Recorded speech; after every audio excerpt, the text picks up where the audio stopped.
আমি আপনাকে দুইটি অপশন দিচ্ছি।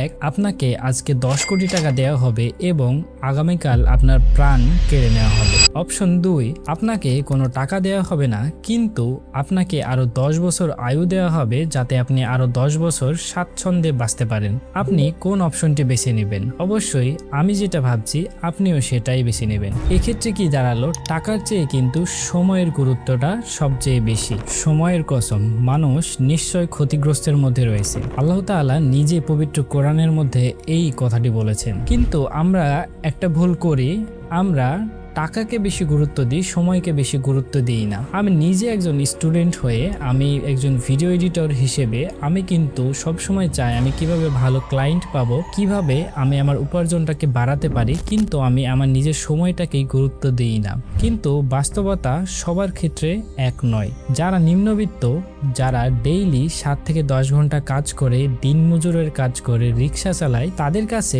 সময় উপভোগ করার মতো বিলাসিতা কিন্তু নেই। তারা সারাদিন কাজ করে, তারা টাকা উপার্জন করে এবং রাত্রিবেলায় তারা এসে বাসায় ভাত খায়। তাদের কাছে সময়ের চেয়ে টাকার মূল্যটা কিন্তু বেশি, কারণ টাকা না থাকলে তারা বাঁচতে পারবে না। এর মধ্যে সবচেয়ে ফাঁদে পড়ে মধ্যবিত্ত যারা রয়েছে, কারণ মধ্যবিত্তরা চায় তারা যেন একটা নিরাপদ ভবিষ্যৎ পায়। তারা একটা ভালো জব চায়, ভালো একটা স্যালারি চায়, যাতে তারা সমাজে একটু মাথা উঁচু করে বাঁচতে পারে। তারা এটা ভুলে যায়, তাদের পরিবারকে সময় দিতে পারে না। তারা নিজেদের যে প্যাশন রয়েছে, নিজেদের যে ভালো লাগার কাজগুলো রয়েছে, সেগুলো তারা করতে পারে না। দিন শেষে দেখা যায় নিজের প্রোডাক্টিভিটিকে নষ্ট করে এবং অফিস ডেস্কেই নিজের সময়টা ব্যয় করে ফেলে। এবার আসা যাক উচ্চবিত্তের ক্ষেত্রে। ধনী যারা রয়েছে তাদের বেঁচে থাকার বা নিরাপত্তার কিন্তু কোনো অভাব নেই।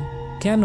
তারপরেও তারা টাকার পেছনে বেশি পড়ে থাকে। এখানে একটা সাইকোলজি কাজ করে, সেটা নাম হচ্ছে হেডেনিক ট্রেডমিল। ধরুন আপনার একটি সাইকেল রয়েছে, আপনি তখন চাইবেন আপনি কিভাবে একটি মোটরসাইকেল কিনতে পারেন। আপনার একটি মোটরসাইকেল রয়েছে, আপনি চাইবেন কিভাবে একটা দামি গাড়ি কিনতে পারি। ঠিক এই নেশায় পড়ে যায় যারা উচ্চবিত্ত রয়েছে।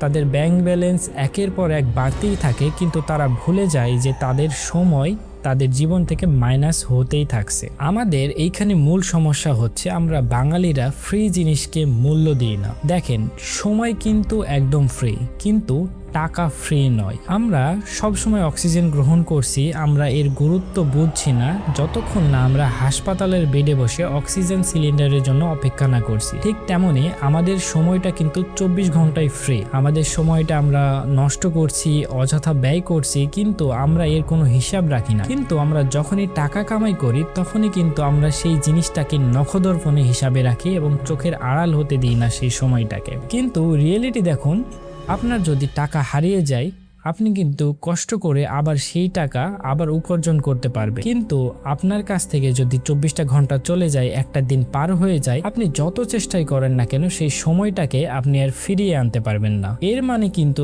এই নয় যে আপনি ঘরে অলস হয়ে বসে থাকবেন। আপনি একজন ভালো মানুষ হিসেবে, একজন ভালো স্টুডেন্ট হিসেবে অবশ্যই আপনি আপনার ক্যারিয়ারে ফোকাস দিবেন, ভালো জব করবেন, ভালো চাকরি করবেন, কিন্তু জীবনের যে আসল উদ্দেশ্য সেটা ভুলে যাবেন না। আমি একটি হাদিস শুনেছিলাম, আমাদের নবী হযরত মুহাম্মদ সাল্লাল্লাহু আলাইহি সাল্লাম বলেছিলেন, আপনি যদি খুব সকালে সুস্থ শরীরে ঘুম থেকে ওঠেন এবং নিরাপদ বোধ করেন এবং আপনার যদি সেই দিনের খাবার মজুদ থাকে, তাহলে আপনি যেন পুরো পৃথিবীটাই পেয়ে গেলেন। আমাদের মূল সমস্যাটা হচ্ছে আমার যতটুকু আছে আমরা সেটা নিয়ে সন্তুষ্ট না। আমরা সৃষ্টিকর্তার প্রতি কৃতজ্ঞতা প্রকাশ করতে ভুলে যাই। ভিডিওর এই শেষে এসে আমি কিন্তু আপনাকে চাকরি ছাড়তে বা টাকা উপার্জন করতে নিষেধ করছি না। টাকার অবশ্যই দরকার আছে বেঁচে থাকার জন্য, পরিবারকে ভালো রাখার জন্য।